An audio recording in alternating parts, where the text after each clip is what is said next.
Hemos estado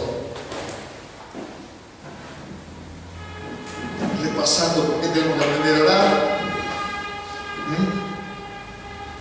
Y tomamos como modelo, ya se habrá dado cuenta, la oración que Jesús le enseñó a orar a sus discípulos.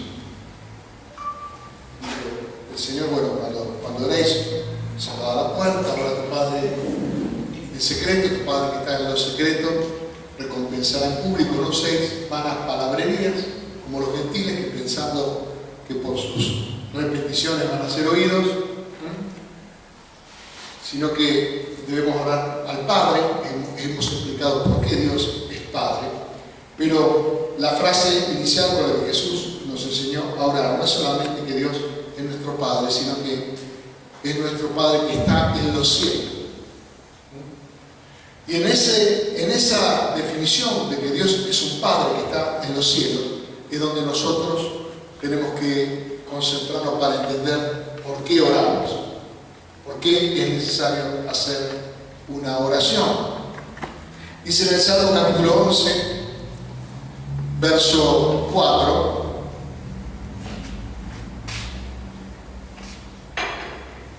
el Señor está en su santo templo. El Señor tiene en el cielo su trono. Sus ojos ven, sus párpados examinan a los hijos de los hombres. ¿Por qué debemos orarle a Dios que está en los cielos? Porque los cielos es la sede del trono de Dios, es el lugar de autoridad, es el lugar desde el cual Dios gobierna. No estamos orando simplemente al que está sentado a la derecha del trono. No estamos orando a aquel que está en nosotros, intercediendo tal vez con gemidos, intercediendo para darnos una oración concreta, sino que toda oración tiene que estar dirigida al lugar donde reside la autoridad, aquel que gobierna todas las cosas, estableciendo que Dios es nuestro Padre, pero que nuestro Padre es Dios. ¿Me comprende? O sea, con la cercanía y con la confianza y con la seguridad que tenemos de dirigirnos a nuestro Padre, pero con la autoridad, poder, capacidad, dinámica de entender que al que nos estamos dirigiendo es Dios y está en los cielos sentado en su trono. ¿Me comprenden? Por eso dice Mateo capítulo 5, verso 34, Jesús le enseñó a los discípulos ahí en el Sermón del Monte: no juréis, le dijo Jesús, en ninguna manera, ni por el cielo, porque el cielo es el trono de Dios. Es decir, los cielos, cuando nosotros miramos al cielo, o cuando nosotros tenemos una aspiración personal de llegar al cielo, es una aspiración de meterse bajo la autoridad de Dios, meterse bajo la protección y el cuidado de Dios. En los cielos es el lugar donde está el centro de la capacidad, de la autoridad de Dios.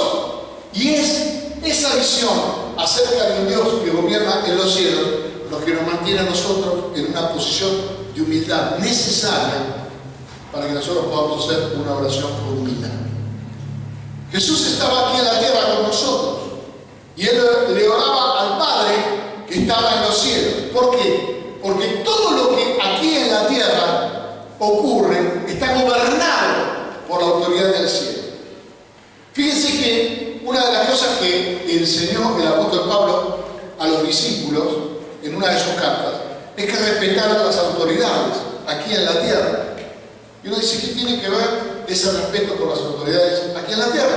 Digo, respeten a las autoridades aquí en la tierra, a los gobernantes, a los reyes, a los príncipes, respeten a que tiene la autoridad, porque no existe ninguna autoridad que no haya sido puesta por Dios. Y Dios es aquel al que uno le obedece o se le revela en sus decisiones. Es una actitud de vida. Es vivir con una independencia de creer que uno se vale por sí mismo o que tiene un juicio una capacidad de juicio superior a la de Dios. Por eso muchas veces cuando oramos a Dios, oramos nosotros dándole a Dios soluciones envueltas. Le queremos dar al Señor un paquete, digamos, de medidas que Él tome a nuestro favor. No nos damos cuenta la altura de Dios, la dimensión de la capacidad de Dios. Por eso el salmista dice, sus ojos ven. Dios ve todo lo que pasa aquí en la tierra. Sus párpados examinan a los hijos de los hombres. Estamos bajo el escrutinio de Dios. Estamos bajo la mirada de Dios. Cuando hacemos las cosas bien y cuando hacemos las cosas mal, no hay nada oculto delante de Dios, y esa es la razón por la cual nosotros tenemos que dirigirnos al Señor con mucha humildad. ¿Qué podría pasar? Que cuando Dios nos prospere y nos bendice, o cuando Dios nos coloca en una posición de autoridad, estamos hablando de cualquier circunstancia, no nos olvidemos que el cielo gobierna. Y cuando nosotros nos olvidamos que el cielo gobierna, y nosotros hemos tomado un compromiso de autoridad debajo del cielo para ejercerla, nosotros tenemos que entender que esa autoridad es delegada por Dios y la ejercemos en su nombre. ¿Quién ha decidido que vos seas el padre de tu familia? Dios. Por lo tanto, esa paternidad sobre tus hijos la estás ejerciendo en el nombre de Dios. Lo estás representando delante de tus hijos. Cuando estás pastoreando una iglesia, está claro. Si estás como pastor, como líder, como anciano en la iglesia del Señor, una autoridad que te ha sido delegada por Dios, estás representándolo como autoridad sobre todo aquel al que vos tenés autoridad. Es importante que tengas una conexión de autoridad con Dios para que esa autoridad sea respetada en el temor de Dios, para que esa autoridad tenga el respaldo de Dios. ¿Recuerda cuando el centurión vino a hablar con Jesús? Vinieron los judíos a decirle, hay un centurión que tiene enfermo uno de sus siervos, y la verdad que tendrías que sanarlo porque él nos construyó una sinagoga, él nos hizo, era un hombre piadoso. Es decir, los judíos vienen a Jesús con la mentalidad de la meritocracia, con la autoridad de que un hombre, a causa de sus obras de justicia, a causa de lo que él ha hecho personalmente, tiene derecho a reclamarle a Dios sanidad, o para él o para su siervo. Los judíos lo declararon digno, y nosotros aquí en la tierra muchas veces miramos a las personas y hay personas que nos parecen más dignas que otras, más merecedoras del favor de Dios. Pero el centurión fue una persona que sorprendió a Jesús por su fe. ¿Y en qué consistía la fe del centurión? En reconocer primeramente su indignidad. Y a la vez, al reconocer su indignidad, reconocer que el amor de Dios es más grande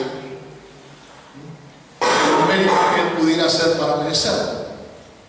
Entonces sale al encuentro del centurión de Jesús y dice: Maestro, no vengas a mi casa, no vengas. Y yo no soy digno de que entres en mi casa. No importa lo que digan los demás acerca de mí. Yo conozco la verdad, yo sé la verdad. Yo sé cuál es mi verdadera condición. No vamos a andar mintiendo. No vayas a pensar que mi siervo se sanó y que mi siervo algún día venga y me diga a mí, gracias a que te portaste bien, gracias a que construiste una sinagoga para los judíos, gracias a los méritos que hiciste vos, que Jesús me sanó. Este hombre no tenía esa falta de criterio que los judíos sí tenían. Entonces Jesús le dijo: qué grande que es la fe de este hombre. Anda para tu casa, que tu siervo ya ha sido sanado. Y él cuál fue la explicación que le dio el siervo de por qué él creía que no había ninguna necesidad de que Jesús fuera hasta su casa? ¿Alguno se acuerda?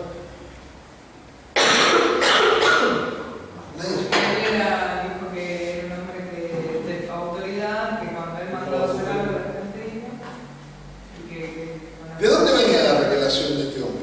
De que era un hombre que sabía obedecer. Como él había sido entrenado en la obediencia y sabía obedecer, él dijo: yo soy un hombre que estoy sujeto a una autoridad, al poder de Roma.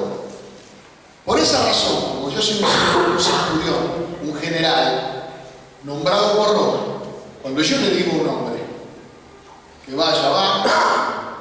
Cuando yo le digo a un hombre que venga, venga. Porque yo represento a Roma. ¿Me comprende? Y Jesús, ¿a quién representaba? A Dios. Por lo tanto, le dijo: di la palabra, Señor.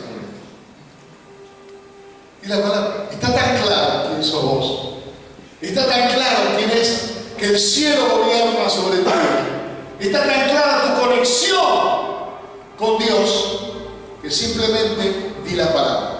Lo mismo pasa muchas veces cuando nosotros oramos.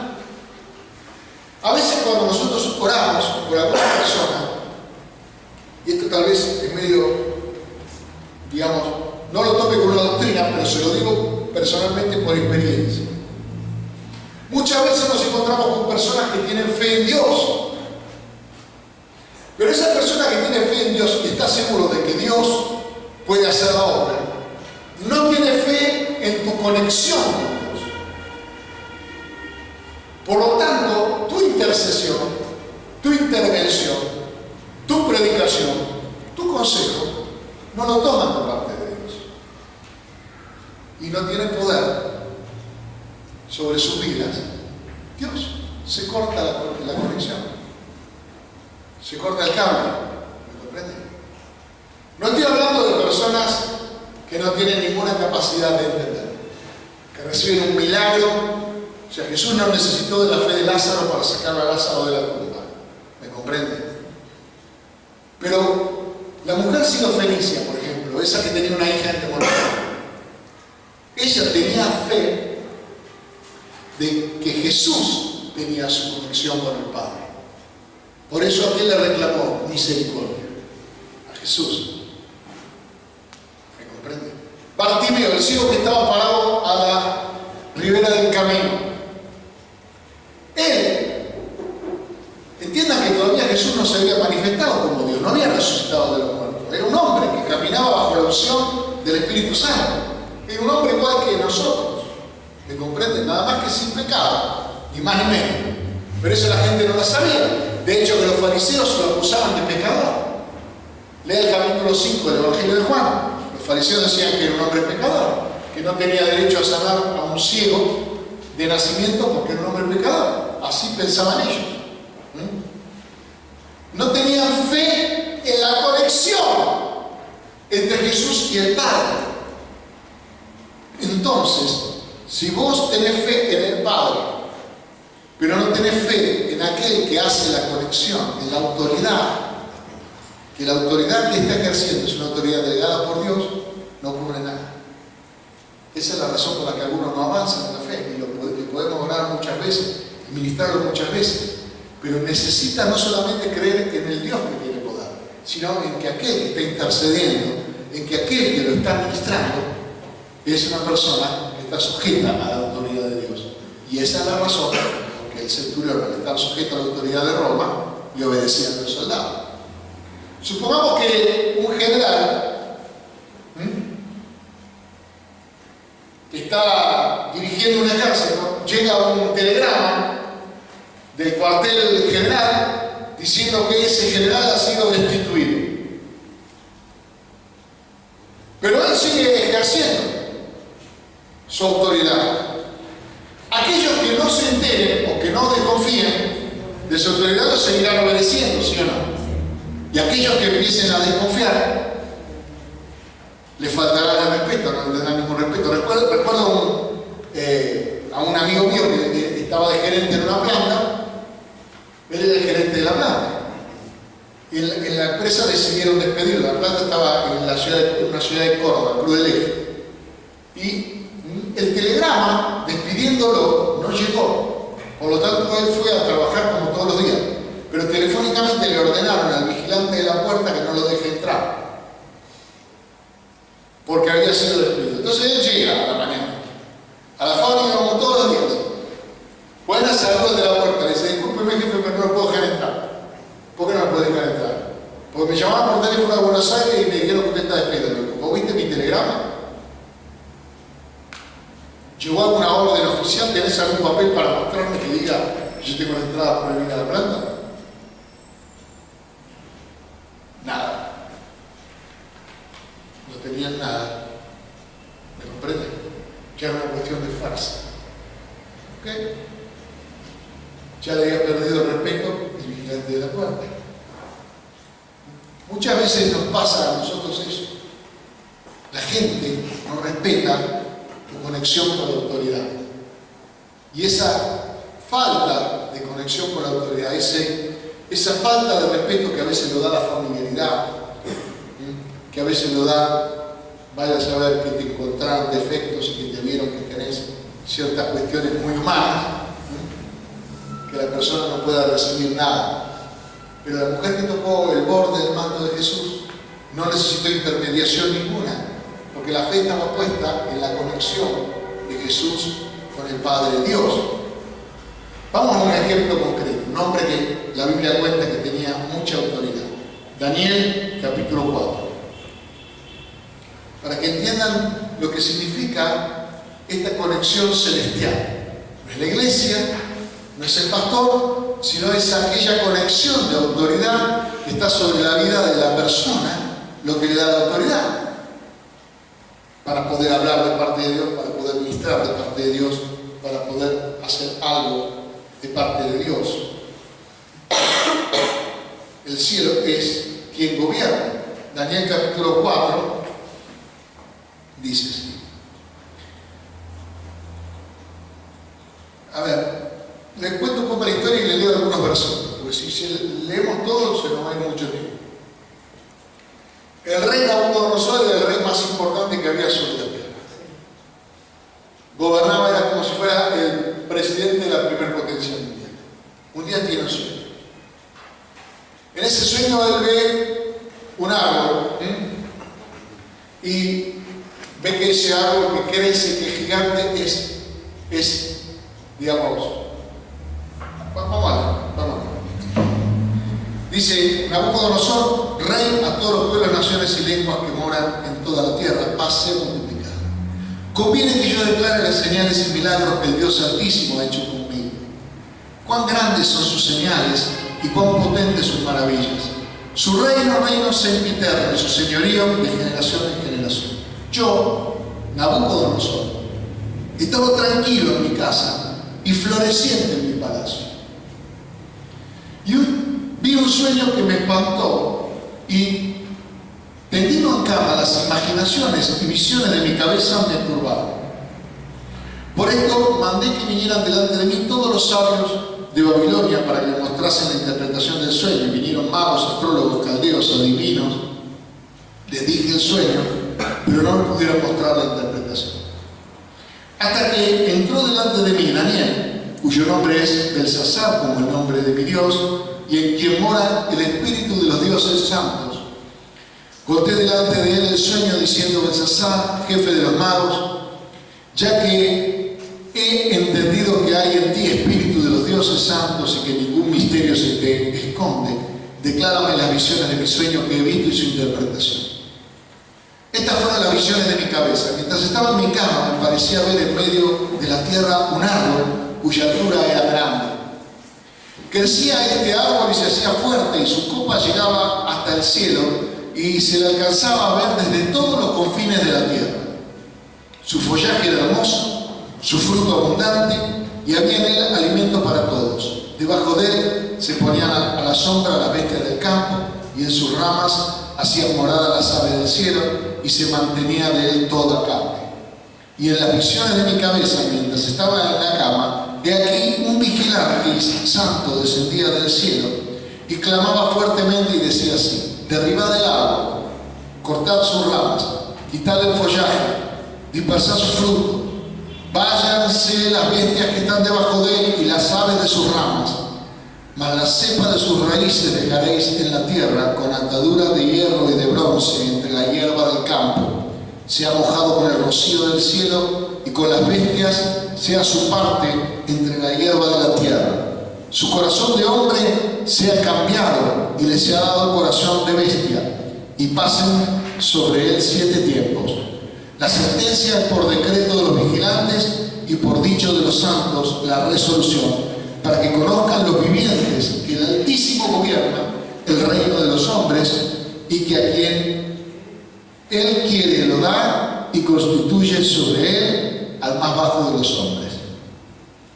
Yo, el rey Nabucodonosor, he visto este sueño. Tú, pues, Belsasar, dirás la interpretación de él, porque todos los sabios de mi reino no han podido mostrarme su interpretación. Mas tú puedes, porque mora en ti el espíritu de los dioses santos. Entonces Daniel, cuyo nombre es Belsasar, quedó atónito casi 1 hora, y su pensamiento lo turbaba. El rey habló y dijo: Belsasar, no te turbe ni el sueño ni su interpretación.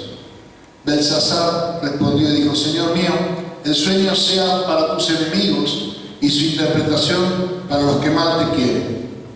El árbol que viste, que crecía y se hacía fuerte, y cuya copa llegaba al cielo, y que se veía desde todos los confines de la tierra, cuyo follaje era hermoso y su fruto abundante, y en que había alimento para todos, debajo del cual moraban las bestias del campo y en cuyas ramas anidaban las aves del cielo. Tú mismo eres, oh rey, que creciste y te hiciste fuerte, pues creció tu grandeza y tu legado hasta el cielo, y tu dominio, y ha llegado hasta el cielo, y tu dominio hasta los confines de la tierra. Y en cuanto a lo que vio el rey, un vigilante y santo que descendía del cielo y decía: cortad el árbol y destruidlo, mas la cepa de sus raíces dejaréis en la tierra, con atadura de hierro y de bronce en la hierba del campo, y sea mojado con el rocío de los cielos, y con las bestias del campo sea su parte, hasta que pasen sobre él 7 tiempos. Esta es la interpretación, rey, y la sentencia del Altísimo que ha venido sobre mi Señor el rey. Que te echarán de entre los hombres, y con las bestias del campo será tu morada.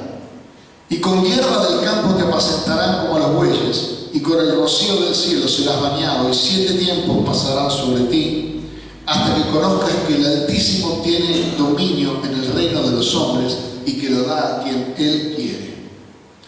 Y en cuanto a la orden de dejar en la tierra la cepa de las raíces del mismo árbol, significa que tu reino te quedará firme, luego que reconozcas, ¿qué cosa? Que el cielo. Que el cielo. Por tanto, oh rey, acepta mi consejo. Tus pecados redime con justicia, y tus iniquidades haciendo misericordia para con los oprimidos, pues tal vez será eso una prolongación de tu tranquilidad. Todo esto vino sobre el rey Nabucodonosor. Al cabo de 12 meses, paseando en el palacio real de Babilonia, habló el rey y dijo: ¿no es esta la gran Babilonia que yo edifiqué para casa real, con la fuerza de mi poder y para gloria de mi majestad? Aún estaba la palabra en la boca del rey cuando vino una voz del cielo: a ti se te dice, rey Nabucodonosor, el reino ha sido quitado de ti, y de entre los hombres te arrojarán, y con las bestias del campo será tu habitación, y como a los bueyes te apacentarán, y 7 tiempos pasarán sobre ti, hasta que reconozcas que el Altísimo tiene el dominio en el reino de los hombres, y lo da a quien Él quiere. En la misma hora se cumplió la palabra sobre Nabucodonosor, y fue echado de entre los hombres, y comía hierba como los bueyes, y su cuerpo se mojaba con el rocío del cielo, hasta que su pelo creció como plumas de águila, y sus uñas como las de las aves. Mas al fin del tiempo, yo, Nabucodonosor, alcé mis ojos al cielo, y mi razón me fue devuelta, y bendije al Altísimo, y alabé y glorifiqué al que vive para siempre, cuyo dominio es sempiterno, y su reino por todas las edades. Todos los habitantes de la tierra son considerados como nada, y Él hace según su voluntad en el ejército del cielo y en los habitantes de la tierra, y no hay quien detenga su mano y le diga: ¿qué haces? En el mismo tiempo mi razón me fue devuelta, y la majestad de mi reino, mi dignidad y mi grandeza volvieron a mí. Mis gobernadores y mis consejeros me buscaron, y fui restablecido en mi reino, y mayor grandeza me fue añadida. Ahora yo, Nabucodonosor, alabo, engrandezco y glorifico al Rey del cielo, porque todas sus obras son verdaderas, sus caminos justos, y Él puede humillar a los que andan con soberbia. Una historia interesante, ¿no es cierto? Es el único capítulo del libro de Daniel que no está escrito en hebreo. O sea, el libro de Daniel está todo escrito en hebreo y este capítulo está en arameo, ¿no es cierto? Y está en primera persona porque aparentemente es la transcripción de una de las actas del rey Nabucodonosor, de sus memorias. Yo voy a ser el hombre más grande sobre la tierra, pero aún el hombre más grande sobre la tierra tiene necesidad de reconocer que es el gobierno del cielo el que determina su día a día, el que determina a quién le da autoridad y a quién no le da autoridad. No había un conquistador más grande que ese. Sin embargo, hasta que no reconoció, hasta que no se humilló delante del gobierno de los cielos, no recuperó su poder. Ahora, en cuanto a nosotros que tenemos una visión, una perspectiva, una revelación acerca de Dios que Nabucodonosor no tenía, nosotros tenemos que entender que no solamente el cielo es el lugar del trono y del gobierno de Dios, sino que hay otra cosa muy, muy especial que los creyentes tienen que entender, sobre todo para la oración. El cielo es el tesoro de Dios, el depósito de Dios de nuestras bendiciones. Es desde ahí que las bendiciones vienen. Miren, Deuteronomio 28, verso 12. Te abrirá el Señor su buen tesoro, el cielo, para enviar la lluvia a tu tierra en su tiempo y para bendecir toda obra de tus manos, y prestarás a muchas naciones y tú no pedirás prestado. Eso en cuanto a los bienes materiales le decía el Señor a los israelitas, en cuanto a las cosas materiales. En cuanto a las cosas espirituales, 1 Corintios capítulo 2, verso 9 dice: antes bien, como está escrito, cosas que ojo no vio, ni oído oyó, ni han subido al corazón de hombre, son las que Dios ha preparado para los que le aman. Que ya estén preparadas significa que ya existen. Significa que ya están en algún lugar. ¿Y en qué lugar estarán? ¿En qué lugar? Efesios capítulo 1, verso 3. Bendito sea el Dios y Padre de nuestro Señor Jesucristo, que nos bendijo con toda bendición espiritual en los lugares celestiales en Cristo. Es en Cristo donde han sido depositadas todas las bendiciones. Y Cristo está en los cielos, sentado a la diestra de Dios. ¿Me comprenden? Santiago lo explica también. Santiago capítulo 1, verso 17. Toda buena dádiva y todo don perfecto desciende de lo alto. No hay nada aquí en la tierra en lo que nosotros tenemos que poner nuestra mirada. Todo lo que nosotros necesitemos y toda la bendición de Dios a nosotros nos viene de lo alto, del cielo. Toda buena dádiva y todo don perfecto desciende de lo alto, del Padre de las luces, en el cual no hay mudanza ni sombra de variación. Amén. Hasta aquí tenemos claro, el cielo es el trono de Dios, es el lugar del gobierno de Dios, es el lugar donde está el tesoro de Dios, tanto para aquellas cosas materiales que nosotros necesitamos, como para las cosas espirituales, como enseñamos el miércoles pasado, que si nosotros, siendo malos, sabemos dar buenas dádivas a nuestros hijos, ¿cómo el Señor nos dará buenas cosas? Si nosotros, siendo malos, sabemos dar buenas dádivas a nuestros hijos, ¿cómo el Señor nos dará el Espíritu Santo al que se lo pida? Tanto cosas materiales como espirituales.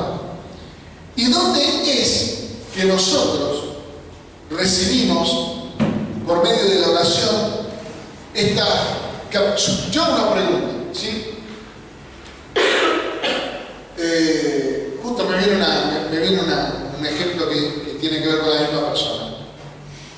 Le alquilamos una casa a esa persona, al mismo, digamos, que hablamos antes, pero como necesitábamos guardar un montón de cosas, le alquilamos toda la casa menos una pieza. Y en esa habitación cerrada con llave es un depósito donde están todas las cosas. Ahora, supongamos, por supuesto no puede tocar nada porque las cosas que están ahí no son de él, ¿está claro? Supongamos que fueran de él. Supongamos que ustedes en su casa tuvieron una habitación que está llena de todas las cosas suyas. Y ahí, por ejemplo, hay joyas. Estoy hablando de cosas materiales. Supongamos que está la heladera ahí adentro, está ese vestido que uno necesita para vestirse, está, qué sé yo, el auto, todo guardado, todo lo que uno anhela en su corazón, está guardado ahí, ya reservado, es tuyo, está tu nombre. La Biblia dice que nosotros fuimos bendecidos con toda bendición espiritual. Está hablando en tiempo pasado. Ya fuimos bendecidos con toda bendición espiritual. Y uno dice, ¿qué onda? ¿Qué pasa? Que si yo estoy bendecido, ¿por qué no se me ve la bendición? Porque está bajo llave. ¿En qué lugar? En el cielo. Ahí es donde dice la Biblia que está. Entonces Jesús le dijo a los discípulos, a ti te daré las llaves del reino de los cielos, para que todo lo que atares en la tierra sea atado en los cielos, y todo lo que desatares en la tierra sea desatado en los cielos. Eso dice Mateo 16, 19. Eso se lo dijo específicamente a Pedro, pero para que quede claro que no es solamente para Pedro, en Mateo capítulo 18, verso 18, o sea, 2 capítulos más adelante dice, de cierto os digo que todo lo que atéis en la tierra será atado en el cielo, y todo lo que desatéis en la tierra será desatado en el cielo. Es decir, la actitud del creyente le da la autoridad el Señor a abrir ese tesoro de los cielos de bendiciones, donde la salud y un montón de otras cosas no son solamente cuestiones de carácter material. Lo que pasa es que lo material es gráfico, ¿no? Para explicarlo. Pero hay cosas que nosotros estamos anhelando, que estamos deseando, que son la bendición de Dios para nuestra vida, que ya han sido preparadas. Son cosas que ojo no vio, son cosas que oído no oyó, son cosas que no han subido al corazón del hombre, pero que Dios ha preparado para los que le aman. Son esas mismas cosas con las que fuimos bendecidos en los lugares celestiales en Cristo Jesús. Es el buen tesoro de Dios en el cielo. Es el lugar donde Dios tiene la autoridad, donde toda buena dádiva y todo don perfecto desciende de lo alto. ¿Entienden? La coherencia que tiene esto que estamos hablando. No son versículos sueltos, está hablando de la misma cosa. Entonces Jesús le dice a los discípulos, muchachos, yo les doy una autoridad, esa conexión que ustedes necesitan para poder ejercer aquí en la tierra. Porque ustedes se quedan acá, pero yo me voy arriba. Por lo tanto, todo lo que ustedes en la tierra mantengan cerrado, mantengan atado, mantengan clausurado, seguirá clausurado, cerrado, atado. Pero todo aquello que ustedes desaten, todo aquello que ustedes liberen, todo aquello que ustedes decidan que es necesario que venga del cielo, ustedes tienen la llave. Todo lo que desaten en la tierra será desatado en el cielo. Amén. Las llaves no son físicas. Las llaves son sencillamente bíblicas. Las llaves que nos permiten entrar en comunión con Dios y las llaves que cierran nuestra comunión con Dios. Jesús dijo, nadie viene al Padre si no es por mí. La llave que abre la ventana de los cielos es la oración en el nombre de Jesús. es la fe en el Señor Jesucristo. Y la llave que cierra los cielos es el pecado. Simplemente la separación del hombre con Dios. Si no permanecéis en mí, si permanecéis en mí, mis palabras permanecen en vosotros. Si yo estoy en rebelión, en desobediencia, si yo no permanezco en la palabra del Señor, no permanezco en el Señor, y entonces no puedo pedirle nada al Padre. Pero si permanecéis en mí, mis palabras permanecen en vosotros, pedid al Padre todo lo que queráis y será hecho. Miren cómo lo veía en el pasado. El profeta Isaías dice, Isaías capítulo 59, versos 1 y 2. He aquí que no se ha cortado la mano del Señor para salvar. No es que el Señor tiene el brazo corto ahora, cuando lo necesitas. Ni se ha grabado su oído para oír. No es que Dios tiene la mano atada y no te puede sanar, no te puede salvar, no te puede bendecir. Ni es que Dios se ha quedado sordo y no te puede oír. Dios no está paralizado, ni Dios está indiferente. Sino dice que vuestras iniquidades han hecho división entre nosotros, entre vosotros y vuestro Dios, y vuestros pecados han hecho ocultar de vosotros su rostro para oír. Por lo tanto, la primera llave que abre los cielos es el arrepentimiento. Toda vez que nosotros tenemos una necesidad de un cambio, que se produzca algo, ese respeto que nosotros tenemos de la autoridad de Dios en el cielo, es que nosotros desconfiemos de qué es lo que nosotros hemos hecho para salvar el cielo. No es que Dios está manco, ni que Dios está sordo, sino que puede ser que hemos hecho una barrera, una separación, con una conducta equivocada, a la cual Dios no puede bendecir, a la que Dios no puede alentar. Porque si tomamos un camino desviado, lo peor que nos puede pasar es que encima vayamos rápido. Cuanto más tiempo pasa, más lejos estamos de donde queríamos ir. Entonces, cuando nosotros tomamos un camino equivocado, erramos, de alguna manera, Dios se encargará de que nos quedemos sin nafta, ¿me entienden? Para que paremos en los caminos y busquemos la senda antigua. Para que paremos en el camino y reconozcamos lo desviado, lo lejos que nos fuimos del original. ¿Me entienden? Esa actitud de humildad, ese arrepentimiento, es la llave más importante para abrir los cielos. Si se humillara mi pueblo, sobre el cual mi nombre es invocado, y oraran, y buscaran mi rostro, y se convirtieren de sus malos caminos, entonces yo oiré desde los cielos, perdonaré sus pecados y sanaré la tierra. Está clarísimo, esta es la combinación. Por más que andes con la tarjeta Barelco, digamos, Link, la que tengas, si no tenés la clave, no tenés el PIN. ¿Y el PIN cuál es? El PIN es humillarse, el PIN es orar, el PIN es buscar al Señor y convertirse en su palabra. Humillarse es una actitud, es una decisión, es decir, bueno, algo mal debo estar haciendo. Hasta acá llegué, hasta acá mi inteligencia me trajo, hasta acá llegué. Es darse por insolvente espiritualmente, es darse por quebrantado espiritualmente. Bienaventurados los pobres en espíritu, el que reconoce su falta de méritos, el que reconoce su falta de espiritualidad, el que reconoce su necesidad. Bienaventurados los humildes, dice la Biblia. Los de limpio corazón. ¿Quiénes son los de limpio corazón? Los que no andan con hipocresía, los que son transparentes. Los pacificadores. ¿Quiénes son? Los que no guardan rencor, los que no están enojados con nadie. Aquella Las personas que se humillan, que tienen una actitud humilde.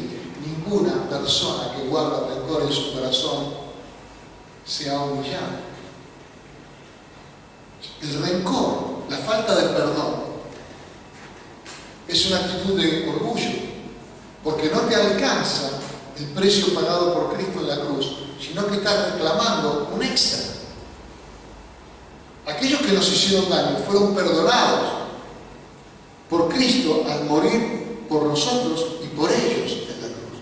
Si la cruz fue suficiente para salvarme a mí, si la cruz fue suficiente para perdonarme a mí, la cruz fue suficiente también para que yo no tenga más nada que reclamar en otro. La falta de perdón es una señal de falta de humildad. Cierra los cielos. Cierra los cielos. Es necesario perdonar. Humillarse es reconocerse por alguna macana que yo habré hecho, es que estoy así. No tengo cómo levantar la cabeza delante de nadie. Orar es hablar con Dios, pedir la revelación. Bienaventurado cuando estéis en diversas pruebas y luchas. ¿Por qué? Porque la prueba produce paciencia, la paciencia un carácter mejor. Y si no sabes por qué te metiste en este problema, el que no tiene sabiduría, pídala a Dios, que le da abundantemente y sin reproche. Orar. Buscar el rostro de Dios. ¿Qué significa buscar el rostro de Dios? Buscar el rostro de Dios significa establecer una relación cercana, directa, cara a cara con Dios. Una cosa es la presencia de Dios está aquí. Una cosa es, qué sé yo, que yo diga, bueno, Brian está aquí. Otra cosa es que Brian se acerque a mí y me diga, hola Dani, tengo que hablar con un tema. Es mucho más profundo. No es solamente venir. No es solamente estar presente. No es solamente estar consciente de la existencia de Dios, creer que existe, sino buscarlo. Buscarlo implica una actitud de búsqueda, de intensidad. Buscar en mi rostro, pero por último, se convirtieran en su malo camino. Es decir, dejaran el camino malo, volvieran al camino bueno, volvieran a hacer las cosas correctas. Entonces Dios perdonará y sanará la tierra. Amén. Nosotros necesitamos una apertura de los cielos y luego necesitamos que los cielos permanezcan abiertos. La Biblia nos cuenta que cuando Jesús fue bautizado, Jesús vino, se presentó delante de Juan el Bautista ahí en el río Jordán. Y usted sabe que él no necesitaba bautizarse, no necesitaba arrepentirse. Pero esa actitud de humildad delante de Juan, de cumplir toda justicia, Juan le dijo, yo necesito ser bautizado, ¿cómo me vas a bautizar vos a mí? Esa actitud simplemente provocó, dice Lucas capítulo 3, verso 21, aconteció que cuando todo el pueblo se bautizaba, también Jesús fue bautizado, y orando, el cielo se abrió. El cielo se abrió sobre Jesús ese día. Y usted dice, bueno, pero está bien, ese fue un acontecimiento puntual sobre la vida de Jesús. No. Juan capítulo 1, Juan capítulo 1, verso 51. Le dijo, de cierto os digo, que de aquí en adelante veréis el cielo abierto y a los ángeles de Dios que suben y descienden sobre el Hijo del Hombre. Todo el secreto del poder en la vida de Jesús tenía que ver con su cielo abierto, que lo siguió. Mantuvo los cielos abiertos sobre él todo el tiempo. Mantuvo esa relación con el Padre. ¿Se acuerdan que cuando la Biblia cuenta la historia de Jacob huyendo de su hermano, el gran macanazo que se había mandado, tiene que escapar porque su hermano buscaba matarlo, y él se acuesta cansado, rendido de sueño, a dormir en Betel. Pone una piedra, no tenía almohada, solamente para que no le duele la cervical, puso una piedra para tener la cabeza más alta, y esa noche tuvo un sueño. Y en ese sueño vio los cielos abiertos y una escalera por la cual subían y bajaban ángeles de Dios. Y él se dio cuenta que ese lugar, ahí en ese lugar donde él estaba, era el momento de hacer un voto, de hacer un compromiso con Dios. Y ese compromiso con Dios que él hizo fue muy humano, porque no tenía revelación exagerada acerca de la cosa de Dios. Pero simplemente digo, Señor, si me bendices, si me guardas, si me permites cumplir con lo que yo voy a hacer, cuando yo vuelva, te daré los diezmos, te daré mis ofrendas. Y tomó aceite y vino que tenía evidentemente en su morral, no sé qué llevaría, supongamos que llevaba un morral. ¿Qué sé yo que llevaba? Algo llevaba. Y el vino representa la sangre de Cristo y el aceite representa el Espíritu Santo. Él lo derramó ahí y dijo, esto es casa de Dios y esto es puerta del cielo. Si yo voy, vuelvo. Y Dios le habla y le dice, no te dejaré hasta que cumplan contigo todo lo que quiero hacer. No te voy a dejar. Y así fue. ¿Me comprende? Él tuvo los cielos abiertos y era un hombre del antiguo pacto. Ahora nosotros tenemos, perdón, ni siquiera del antiguo pacto. Sí, la del pacto de Dios con Abraham. Exacto, sí, era del antiguo pacto, del pacto de Dios con Abraham, el descendiente de Abraham. Hoy nosotros tenemos un pacto mejor, dice en el libro de Hebreos, hecho sobre mejores promesas. Si el viejo pacto era un pacto de cielos abiertos, y por ser descendiente de Abraham solamente, Jacob tuvo los cielos abiertos sobre él, solamente por ser un descendiente de Abraham, solamente por estar en el pacto de su abuelo. ¿Cómo nosotros, que hoy tenemos un mejor pacto, dice el hebreo, que está basado en mejores promesas, con un mejor mediador, porque este pacto fue hecho en el cuerpo y en la sangre de Jesucristo? ¿Cómo este pacto no va a contemplar también que nosotros tengamos los cielos abiertos? Así como los cielos fueron abiertos cuando Jesús se bautizó y estuvieron abiertos sobre él durante todo el tiempo que él anduvo en obediencia por medio de la guía del Espíritu Santo y consumó su obra, la Biblia dice que nosotros somos semejantes a él. Caminamos como él anduvo, debemos andar como él anduvo. Él anduvo con los cielos abiertos. Nosotros debemos andar en el Espíritu como él anduvo, en obediencia como él anduvo, haciendo la voluntad del Padre como él anduvo. Por lo tanto, sobre la vida de un creyente, los cielos deben estar abiertos. Cuando hay alguna circunstancia donde parece que se nos cierran los cielos, habrá que revisar el arrepentimiento, el perdón. Pero lo natural, lo normal sobre nuestra vida es que los cielos estén abiertos. Y si los cielos están abiertos, todas las bendiciones de Dios descienden sobre nosotros. Y debemos morar con la fe y la esperanza puesta en el cielo. ¿Por qué tenemos que orar con la fe y la esperanza puesta en el cielo? Porque muchas veces cuando oramos consideramos las circunstancias. Y considerar las circunstancias no es pensar en el cielo, es pensar en la tierra. ¿Me comprende? Dadas las circunstancias, tal vez usted no se pueda comprar una casa. Dadas las circunstancias. Porque está mirando su cuenta bancaria, está mirando lo que gana su sueldo, está mirando todas las cosas aquí en la tierra. Pero dado los recursos del Padre, ¿dónde está el límite? Considerando los recursos, ¿de dónde vienen? Vienen del cielo y vienen de Dios. ¿Dónde está el límite? Dadas las circunstancias, tal vez aquí en la tierra uno mira sus limitaciones. Si es grande, si es chico, si si tiene conocimiento o no tiene conocimiento, si se lo merece o no se lo merece. Todas las cuestiones que hacen aquí a la tierra.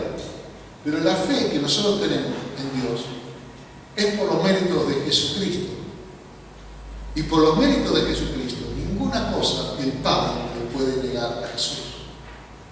No hay cosa que Jesús no merezca y no hay cosa que el Padre no posea en su autoridad. Toda buena dádiva y todo don perfecto desciende de Dios. Todo desciende de Dios. Esa es nuestra razón. Amén. Por eso oramos no solamente a un Padre que me puede dar una ayudita. Oramos a un Padre que está en el cielo y que lo puede todo. Amén. Que gobierna sobre nosotros. Que gobierna sobre nosotros. Amén. Gloria a Dios. Vamos a orar.